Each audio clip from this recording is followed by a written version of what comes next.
Hi! In front of me is VIVO Y200 and today I would like to show you how you can select and delete multiple photos at once.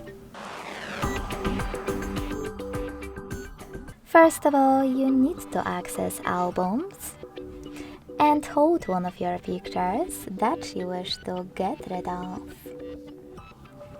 Now to select multiple right away, tap on those three dots at the top right corner and tap on Select All at the top.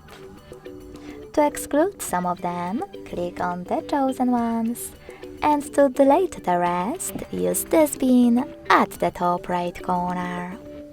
Lastly, confirm your choice in the pop-up. Thanks so much for watching. If you enjoyed this video, don't forget to leave a like, comment and subscribe. Bye!